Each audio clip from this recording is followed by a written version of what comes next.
ഉത്തർപ്രദേശിലെ പ്രയാഗ്രാജിനെ നടുക്കി കൂട്ടക്കൊലപാതകം പ്രമുഖ വ്യവസായിയെയും കുടുംബത്തെയും കൊല്ലപ്പെട്ട നിലയിൽ കണ്ടെത്തി. ദിവസങ്ങളായി പൂട്ടിക്കിടന്നിരുന്ന വീട്ടിൽ നിന്ന് ദുർഗന്ധം പുറത്തു വന്നതിനെ തുടർന്ന് അയൽവാസികൾ പോലീസിനെ വിവരം അറിയിച്ചതോടെയാണ് കൂട്ടക്കൊലപാതക വിവരം പുറത്തറിയുന്നത്.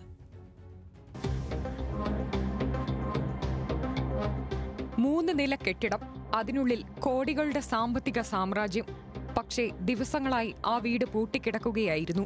ഒടുവിൽ അയൽവാസികളുടെ മൂക്കിലേക്ക് അടിച്ചുകയറിയ കടുത്ത ദുർഗന്ധമാണ് പ്രയാഗ്രാജിനെ നടുക്കിയ ക്രൂരമായ കൂട്ടക്കൊലപാതകം പുറം ലോകത്തെ അറിയിച്ചത്.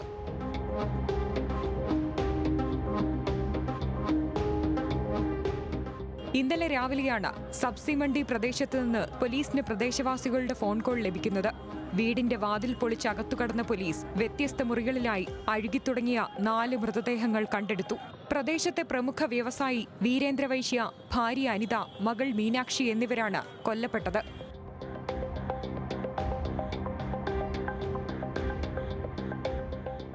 ദമ്പതികളുടെ മകനായ അഭിഷേക് വൈശ്യയെ പോലീസ് ബന്ധപ്പെടാൻ ശ്രമിച്ചെങ്കിലും കഴിഞ്ഞിരുന്നില്ല. തുടർന്ന് പോലീസ് വീടും പരിസരവും അരിച്ചുപെറുക്കി. ഇതോടെ വീടിന് സമീപത്തെ കടയിൽ നിന്ന് അഭിഷേകിന്റെ മൃതദേഹവും പോലീസ് കണ്ടെത്തി. 4 പേരുടെയും ശരീരത്തിൽ മാരകമായ ആയുധങ്ങൾ ഉപയോഗിച്ച് ആക്രമിച്ച് പരിക്കേൽപ്പിച്ചതിന്റെ പാടുകളുണ്ടായിരുന്നു. മൃതദേഹങ്ങളിൽ ചിലതിന്റെ തലയറുത്ത നിലയിലാണെന്ന വിവരങ്ങളും പുറത്തുവരുന്നുണ്ട്.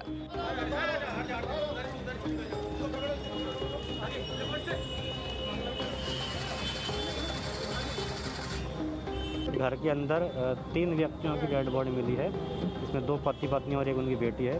पति पत्नी की उम्र एक थी 70 वर्ष, 65 वर्ष और बेटी की उम्र है अविवाहिता बेटी है, 45 वर्ष के आसपास उनकी उम्र है। एक इनका बेटा भी 40 वर्षीय है जो नहीं मिला है, जो भी गायब है.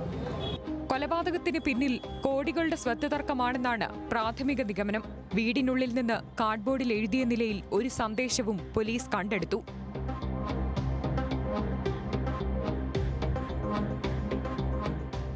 ബണ്ടിയും ബബ്ലിയുടെ മരുമകളും അവരെ കൊന്നു എന്നായിരുന്നു കാർഡ്ബോർഡിലെ സന്ദേശം. അന്വേഷണം വഴിതിരിച്ചുവിടാൻ കൊലയാളി മനഃപൂർവ്വം എഴുതിവെച്ചതാണോ അതോ മരണത്തിന് തൊട്ടുമുമ്പ് ഇരകളിൽ ആരെങ്കിലും എഴുതിയതാണോ എന്ന് കണ്ടെത്താനുള്ള ശ്രമത്തിലാണ് പോലീസ്. കൈയക്ഷരം കണ്ടുപിടിക്കുന്നതിനായി വിദഗ്ധ പരിശോധനയ്ക്ക് അയച്ചിട്ടുണ്ട്.